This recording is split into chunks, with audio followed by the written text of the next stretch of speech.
आमदार दिलीप लांडे आपल्या सोबत आता आहेत। सर, काय सांगाल आता महायुतीनं भरभरून म्हणजे जनतेने भरभरून महायुतीला प्रेम दिलेलं आहे, त्याबद्दल पहिली प्रतिक्रिया काय? हा जनतेचा विश्वास आहे आणि महाराष्ट्राच्या विकासाच्या दृष्टिकोनातून गोरगरिबांच्या सन्मानात केलेली कामं, त्यांना मिळालेला सन्मान आणि महाराष्ट्रातील लाडकी बहीण विशेषतः महिलांना दिलेला सन्मान, या सर्व माध्यमातून महाराष्ट्राचा विकास, महाराष्ट्रातील जनतेला दिलेला सन्मान, सर्व समाज घटकांना विश्वासात घेऊन केलेलं काम, ते आदरणीय एकनाथ शिंदे साहेबांनी ही जे व्यवस्था ठेवलेली होती त्यामुळेच सर्व महाराष्ट्रातील जनतेने एका विश्वासाने मोठा आशीर्वाद दिलेला आहे। काल एकनाथ शिंदे बोलले की हिंदुत्व काही टी शर्ट नाहीये की कधी बदलून टाकाल तुम्ही किंवा कधीही घालाल, ते काही टी शर्ट नाहीये। उद्धव ठाकरेंवर ते बोलत असताना बोलत होते, त्याबद्दल काय सांगाल?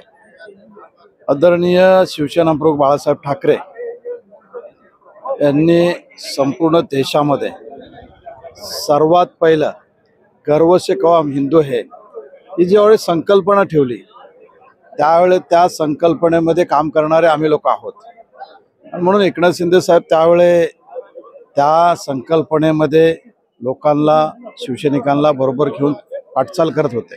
त्यामुळे त्यांनी सांगितलं की हे आदरणीय शिवसेना प्रमुख बाळासाहेब ठाकरेंनी दिलेलं संकल्पना आहे आणि हे ब्रीदवाक्य घेऊन आम्ही चाललेलो आहोत।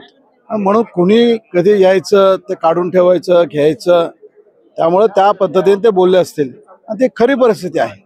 उद्धव ठाकरे साहेब आता पुन्हा हिंदुत्वाकडे वळलेत असं म्हणायला लागेल का निवडणूक निकालांना?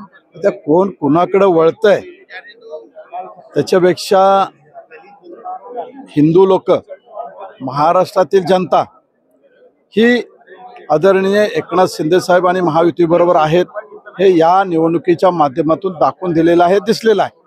बांगलादेशात हिंदूंवर होणाऱ्या अत्याचाराबद्दल काय पावले उचलले जातील? मी बांगलादेशाचा निषेध करतो आणि त्यांचा निषेध करण्यासाठी हिंदूंच्या भावना त्या ठिकाणी व्यक्त करण्यासाठी कालच मी एक जनाक्रोश मोर्चा काढलेला होता। मोठ्या प्रमाणामध्ये हिंदू आपली भगवी ताकद आणि हिंदूंबरोबर असणारे आपले संघटन एकजूट हे दाखवण्यासाठी मोठ्या संख्येने त्या मोर्चामध्ये सहभागी झालेले होते आणि हिंदूंवर कुठेही अन्याय झाला तरी अशा पद्धतीने एकजूट करून त्या हिंदूंबरोबर आम्ही आहोत आणि ज्या लोकांनी हिंदू अन्याय करण्याचा प्रयत्न केला त्यांना त्यांची जागा दाखवण्याचं काम केलं जाईल।